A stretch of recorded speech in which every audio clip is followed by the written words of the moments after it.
J'ai un problème avec Spider-Man No Way Home. Je suis un immense fan du Marvel Cinematic Universe. Je suis tous les projets sans en manquer un seul.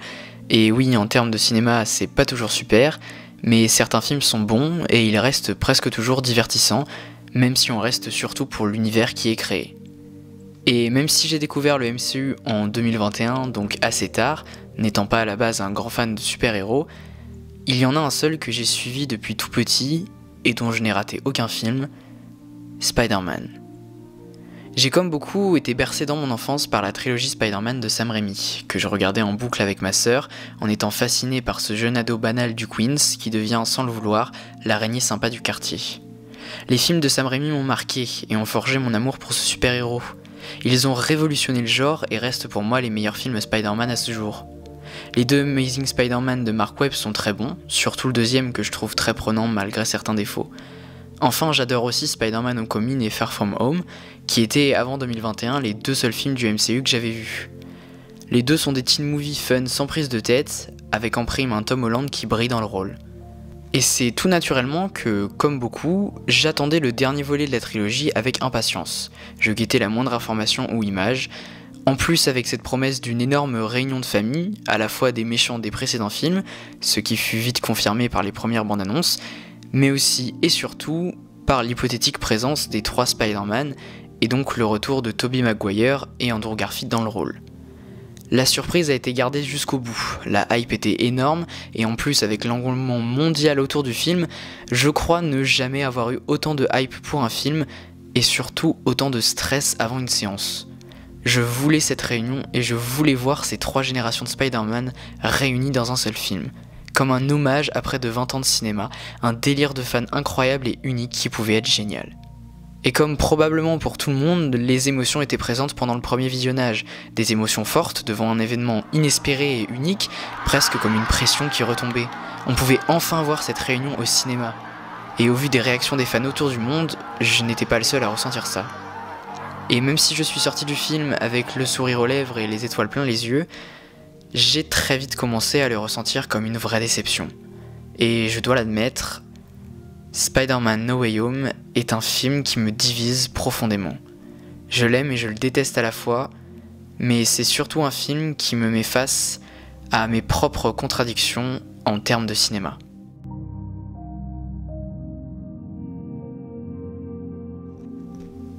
Il y a d'abord le cinéphile en moi, passionné de cinéma en tant qu'art, et donc un moyen d'expression pour un artiste, mais qui reste friand de gros films de divertissement pour se vider la tête et passer un bon moment, comme les films Marvel habituels. Et c'est avec ce postulat que je vais généralement voir les films du MCU, être dans le confort d'un univers que j'aime, et passer sur les nombreux défauts parce que c'est un film du MCU et c'est pas grave. Mon problème principal avec Spider-Man No Way Home, c'est ses ambitions, et donc son gros potentiel gâché. C'était possible de faire une énorme réunion épique, un film véritablement grandiose comme le MCU a su en faire avec les Avengers, que ce soit Infinity War ou Endgame. Mais le film n'a pas vraiment ni la volonté ni l'envie d'être ça. Et c'est dommage de ramener autant de personnages et de créer l'événement de l'année pour ne rien en faire de particulier. Et c'est terrible de voir un si grand potentiel dans ce projet qui n'est pas exploité. Jon Watts, et on le sait tous, n'est pas un grand réalisateur. Il se contente de faire le travail en apportant quelques idées visuelles sympathiques, mais ça va pas plus loin.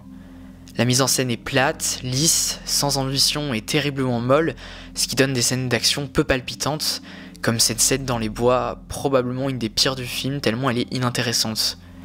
On n'a jamais de grandiose, pas de plan véritablement épique ou marquant, et c'est tellement dommage. Pourquoi réunir 3 figures mythiques pour la première fois pour leur offrir un plan épique de 3 secondes et un combat sur un échafaudage mal éclairé? C'est si décevant. En termes de rythme, le film s'éternise terriblement dans une première heure laborieuse et inintéressante qui se contente de faire de l'humour et de ramener des méchants cultes dans des scènes tellement banales que leur retour n'est même pas excitant. Et puis à part le bouffon vert, aucun méchant n'est utile dans le film. Ces personnages sont ramenés pour du pur fanservice et ne servent seulement qu'à faire des blagues et à être présents. Ils n'ont plus d'enjeu, ne sont plus utiles et n'existent plus vraiment en tant que personnages.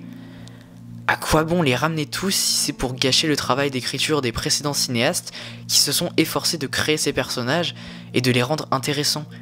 À quoi bon ramener tous ces méchants pour qu'ils se parlent dans un appartement? C'est le plus gros problème du film, le fanservice toxique. On est dans une époque des univers partagés, où il est coutume de ramener des personnages mythiques du siècle dernier pour faire plaisir aux fans, sans autre raison particulière. Nous sommes dans une époque où la nouveauté et l'originalité ne sont plus essentielles. Les récits se basent sur des licences connues pour ne pas dérouter le spectateur, qu'il reste dans sa zone de confort et se fasse bercer avec de la nostalgie parfois toxique. On le voit récemment, et peu importe la qualité des films, avec Jurassic World Dominion, Top Gun Maverick, Buzz l'éclair, Scream, Ghostbusters Afterlife, Les Animaux Fantastiques, et on pourrait en citer plein d'autres. Avec le retour de tous ces personnages, et surtout des 3 Spider-Man, le fanservice est omniprésent dans No Way Home.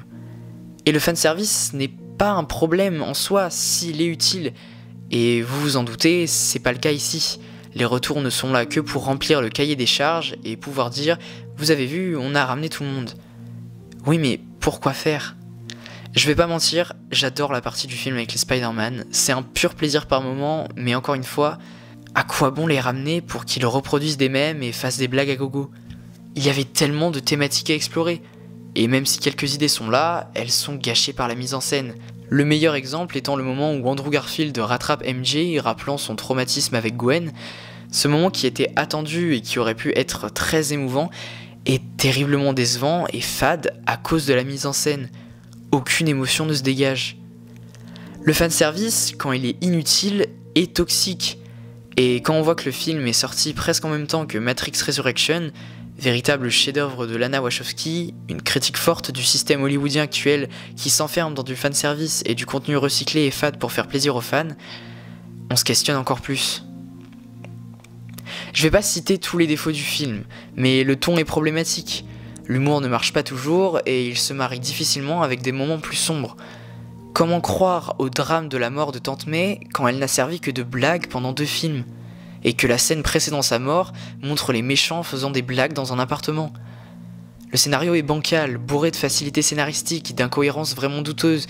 Visuellement, malgré quelques idées sympas, c'est pas extraordinaire et même parfois laid. Tout me dit que le film est un des pires du MCU, un moment de cinéma peu maîtrisé qui ne tente rien et qui n'est pas intéressant. Trop de défauts me sautent aux yeux en voyant le film et pourtant, je crois que je l'aime vraiment. Et c'est là où le cinéphile en moi disparaît quelque peu pour laisser place à Matteo, 8 ans, qui regarde avec passion des films Spider-Man. Le fan en moi ne peut s'empêcher d'aimer ce film, d'apprécier ce fanservice et les retours des personnages que j'aime. Autant le dire, malgré ses défauts, Spider-Man No Way Home arrive à m'avoir et à me convaincre. Parce que quelques moments émouvants et sympathiques me procurent assez d'émotions pour me faire oublier les défauts. L'attaque du bouffon vert est superbe et même si la mort de Tante May est une honte dans sa manière d'être faite, je reste touché de la mort du personnage, mais surtout de ses conséquences sur la suite de l'histoire. Ils ne sont pas utiles, mais les 3 Spider-Man sont ce qui me fait aimer le film. J'aime les voir ensemble à l'écran, j'aime ce plan où ils se balancent ensemble qui me fait toujours autant sourire comme un enfant qui vit un rêve improbable. C'est un plaisir que je peux pas cacher, et quelques moments d'échange entre eux me touchent beaucoup. Et j'adore la fin du film, qui offre enfin de gros enjeux au Spider-Man de Tom Holland. Cette fin est touchante et le fait évoluer, lui qui est resté le gamin un peu bête pendant 3 films. C'est un au revoir réussi à des personnages que l'on adore. Parce qu'il faut le dire, le trio central tient tout le film sur ses épaules. J'aime ces personnages que je suis depuis des années, c'est pour ce trio que je reste jusqu'à la fin et que je supporte tous les défauts du film. Je suis attaché à ces personnages et leur dire au revoir est difficile. Et c'est mine de rien assez fascinant que malgré tous ces défauts, le film me procure des émotions. Parce qu'au final, et au bout du compte, le plus important au cinéma, c'est les émotions. Alors est-ce que la qualité factuelle d'un film compte vraiment quand on parle des émotions qu'on a ressenties? Oui, Spider-Man No Way Home est moyen, voire mauvais par moments. C'est un film presque industriel qui se repose sur du fanservice toxique, chose que je critique souvent, et notamment en citant Matrix Resurrections, le parfait opposé de Spider-Man No Way Home. Et pourtant j'aime les 2 films, à des niveaux différents, de manière différente. Au final, aimer un film, ce n'est pas forcément reconnaître qu'il est bon. Il y a beaucoup de films qu'on aime, tout en sachant qu'ils ne sont objectivement pas bons. Mais ils sont importants pour nous, ou ont provoqué une émotion particulière pour une raison ou une autre. Tandis que Martin Scorsese compare les films Marvel à des parcs d'attractions au vu des nombreuses réactions à No Way Home dans les salles de cinéma, je ne peux m'empêcher de m'émouvoir devant tous ces gens qui crient et vivent des émotions et un moment exceptionnel dans une salle de cinéma dont ils se souviendront probablement toute leur vie. Et c'est ça le cinéma, c'est un moment et des émotions, une expérience dont on se souviendra. Et c'est pour ça que Spider-Man No Way Home me divise autant. Il éveille en moi à la fois le cinéphile énervé contre un film qui a trop de défauts pour être défendu par certains comme le Messie suprême, et à la fois le fan de Spider-Man qui se réjouit de voir Andrew Garfield, Tobey Maguire et Tom Holland se pointer du doigt, parler ou même se faire un câlin. Mon côté cinéphile me dit d'avoir honte d'aimer ce film si pauvre en termes de cinéma, et mon côté fan me dit d'avoir honte de critiquer un film qui offre tant et qui est tant apprécié des autres fans.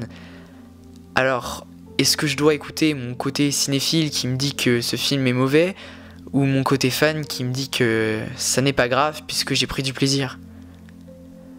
Alors oui, je crois que j'aurai jamais d'avis précis sur ce film.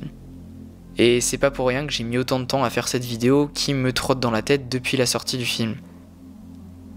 Mon problème avec Spider-Man No Way Home, c'est que j'arrive pas à dire si je l'aime ou si je le déteste. Au final, peut-être les deux à la fois.